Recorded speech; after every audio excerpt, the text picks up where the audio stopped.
Hi guys. So this week I just want to talk you through my thought process and some of the challenges that I had with this painting. I chose a green and a red color combo to work with, and then I brought some of that yellow in right before I started because I used this combo earlier this week and I really liked how I was able to push myself to use some of that pure red in the mix. But we'll get to that. So far, I've just been relaxing, not thinking at all, just trying to get some paint down onto the paper.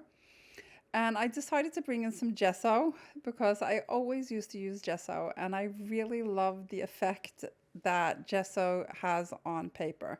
Especially if you look at that green on the top right corner there. I love how that gesso just makes this yummy texture on the top there. And I'm also totally in love with this maroon. And that is why I chose to do this color combo again. You know, people are always asking me if I plan my moves ahead of time when I paint. But the truth is, it's all intuitive, or at least it feels that way. What's really happening is that all the knowledge and skills that I've gained over the years are guiding me, even if I'm not consciously aware of it. And, you know, these lessons have become so deeply ingrained in me that it just feels like second nature. I don't actively think about each decision. It's more like my hands and instincts take over and the process just flows naturally. At some point, it does shift though, and I find myself thinking more consciously about my choices. It's simply a natural part of my painting process. The marks you see me making now are inspired by a small painting that I worked on earlier this week in this exact color combination.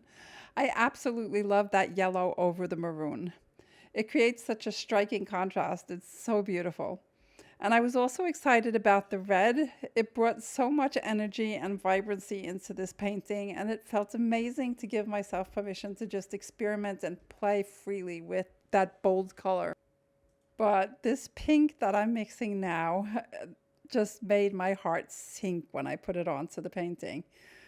And I was like, oh no, I don't know if this is going to work.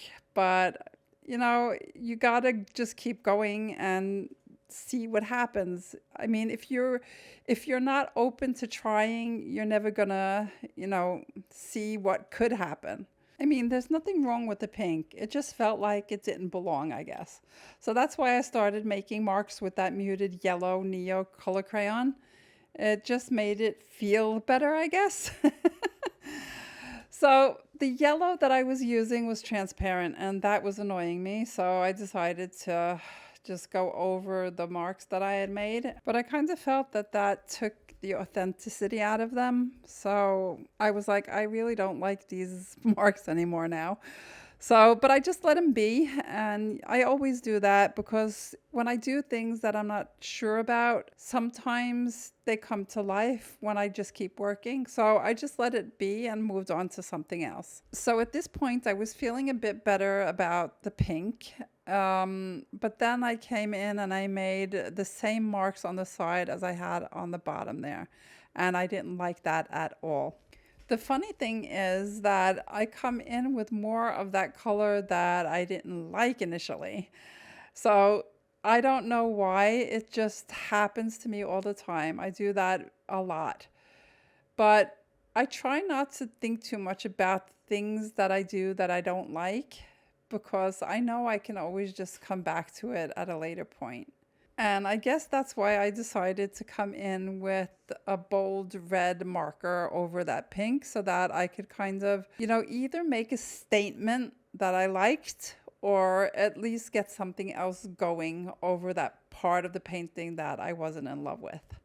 Guys, I am going to be hosting a free masterclass on the 16th and the 19th of January. And I just wanted to let you know about it. So you see the page that you can sign up on here. And if you want to join, feel free to head over there and sign up. I'd love to have you there.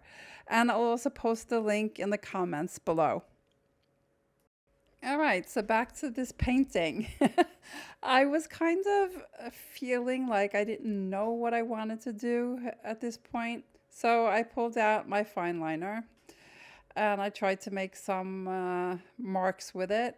And to be honest with you, I was not in love with this at the time. Looking at it now, it doesn't look as bad as it did when I was sitting there working on it. And there's also a couple of things here that I wish I didn't do, because I really liked the yellow as it was, and I brought more in, and I was like, maybe I shouldn't have done that. But it is what it is, I mean, sometimes you lose some and then you gain some. So that's just the way things are. But what I was really annoyed about was this. I brought back that pink. I do not know why I did that, but as I said, I do this a lot. I tend to go for the colors that I know that I don't like. It is what it is. So I was also annoyed with that yellow mark at the bottom that I said that I felt like lost its authenticity. So I decided to bring in that dark maroon over it so that I could cover it up a bit and then come back and make new marks. Oh, and if you're enjoying my content, by the way, I'd be incredibly grateful if you could like, share, and subscribe. I'm so passionate about helping artists like you, and your support helps me reach more people who can benefit from my videos. Okay, so at this point, I've come in with more of that maroon, and I covered up some more of the yellow marks because, as I said, they didn't feel too great. And I just wanted to have some paint there before I come back in with the yellow again. When I paint my journal, it's not all about making something beautiful. It's more about me exploring and, just trying new things.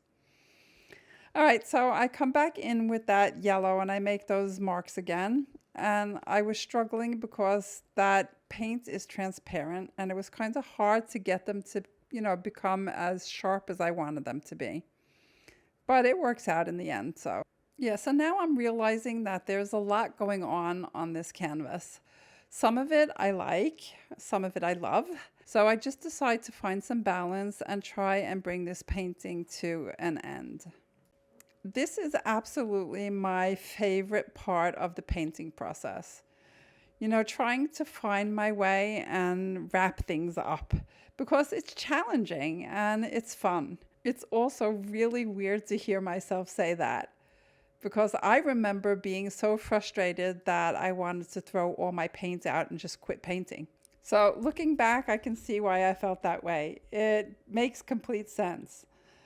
I was kind of expecting myself to paint at the same level as artists who had years of experience and a deep understanding of color and composition and all the things, right? And that's something that I've gained over time. So now I can look back and, I get it. Okay, so back to this painting now. At this point, I am really in love with the painting. So, and I can even remember thinking that thought. But I just wanted to work more with that fine line bottle. I just wanted to make more marks. And that just ended up making the painting more busy. So you see me coming in with the paintbrush, trying to calm everything down. And then I go back in again, trying to lift it up.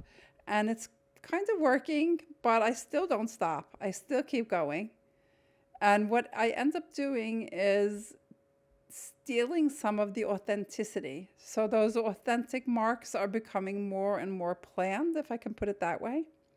But this is what my art journal is for, right? It's for having fun, and I was having fun. And it's for experimenting, and I was doing that as well. So that is why I try to tell you guys that it doesn't matter if your paintings don't turn into like this masterpiece, because after all, you're just trying to learn and experiment with things.